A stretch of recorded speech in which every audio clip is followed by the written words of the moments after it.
ಎಲ್ರಿಗೂ ನಮಸ್ಕಾರ, welcome back to my YouTube channel. ನಾನಿವತ್ತು ಹಾಲು ಬಜ್ಜಿ ಅನ್ನೋ ಸಾಂಬಾರನ್ನ ಮಾಡೋದು ಹೇಗೆ ಅಂತ ತೋರಿಸ್ಕೊಡ್ತೀನಿ. ಇದು ಯಾರಿಗೂ ಅಷ್ಟು ಗೊತ್ತಿರಲ್ಲ, ಇದು ಹಳ್ಳಿಯಲ್ಲಿ ಮಾಡುವಂಥ ಸಾಂಬಾರು. ಮೊದಲು ರುಬ್ಕೊಳ್ಳೋಣ. ಒಂದು ಜಾರಿಗೆ ಕೊತ್ತಂಬರಿ ಸೊಪ್ಪು, ಸ್ವಲ್ಪ ಹಸಿಮೆಣಸಿನ್ಕಾಯಿ,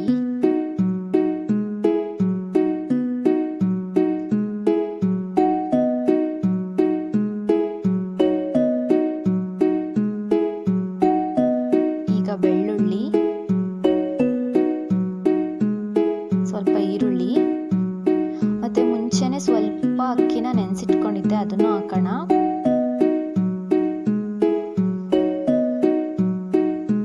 ಸ್ವಲ್ಪ ಕಾಯಿ.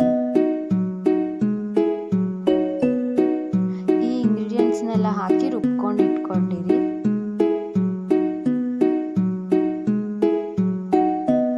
ಸ್ವಲ್ಪ ಜೀರಿಗೆನೂ ಹಾಕೋಬೇಕು. ಈಗ ಒಂದು ಬಾಣಲಿಗೆ ಎಣ್ಣೆ ಹಾಕೊಂಡು, ಸಾಸಿವೆ ಹಾಕೊಂಡು,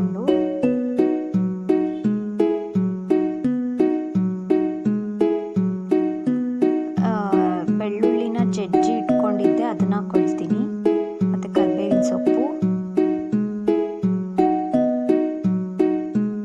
ಬೆಳ್ಳುಳ್ಳಿನ ಸ್ವಲ್ಪ ಫ್ರೈ ಮಾಡಬೇಕು ಎಣ್ಣೆಯಲ್ಲಿ.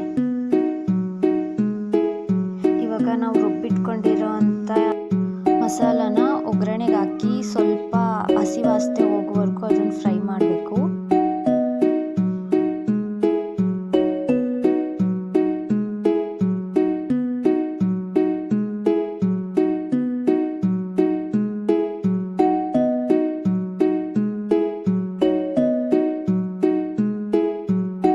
ಹಸಿ ವಾಸನೆ ಹೋಗೋವರೆಗೂ ಫ್ರೈ ಮಾಡ್ಕೊಂಡ್ಮೇಲೆ ಒಂದು ಕುದಿ ಬರೋವರೆಗೂ ಅದನ್ನು ಹಾಗೆ ಒಲೆ ಮೇಲೆ ಇಟ್ಕೊಂಡಿರಿ.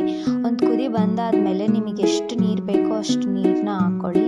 ನಾನು ಜಾರಲ್ಲಿ ಮಿಕ್ಕಿದ್ದು ಮಸಾಲೆ ಎಲ್ಲದಕ್ಕೂ ನೀರು ಹಾಕಿ ಅದನ್ನೇ ಉಯ್ಕೊಂಡಿದ್ದೀನಿ. ಇವಾಗ ಸ್ವಲ್ಪ ಒಂದು ಕಪ್ ಆಗೋಷ್ಟು ಹಾಲನ್ನ ಹಾಕ್ಕೊಳ್ಳಿ. ಅದು ಕುದ್ಮೇಲೆ ಹಾಲು ಹಾಕ್ಕೊಂಡು ಮಿಕ್ಸ್ ಮಾಡ್ಕೊಳ್ಳಿ. ಮತ್ತು ರುಚಿಗೆ ತಕ್ಕಷ್ಟು ಉಪ್ಪು ಹಾಕ್ಕೊಳ್ಳಿ. ಅದನ್ನು ಚೆನ್ನಾಗಿ ಬೇಯಿಸಿ, ಆನಂತರ ಮುದ್ದೆಗೆ ಇಲ್ಲ ಅನ್ನಕ್ಕೆ ತುಂಬ ಚೆನ್ನಾಗಿರುತ್ತೆ. ಇದು ಕಮ್ಮಿ ಜನಕ್ಕೆ ಗೊತ್ತಿರೋವಂಥ ರೆಸಿಪಿ. ತುಂಬ ಬೇಗ ಮಾಡ್ಕೋಬೋದು, ಈಸಿಯಾಗೂ ಮಾಡ್ಕೋಬೋದು. ಅರ್ಜೆಂಟ್ ಟೈಮಲ್ಲಿ ಈ ಈಸಿ ರೆಸಿಪಿನ ಬೇಗ ಒಂದು ಅರ್ಧ ಗಂಟೆಗಿಂತ ಕಮ್ಮಿ ಸಮಯದಲ್ಲಿ ಮಾಡ್ಕೋಬೋದು. ಒಂದ್ಸರಿ ಟ್ರೈ ಮಾಡಿ, ರೆಸಿಪಿ ಹೇಗಿದೆ ಅಂತ ತಿಳಿಸಿ.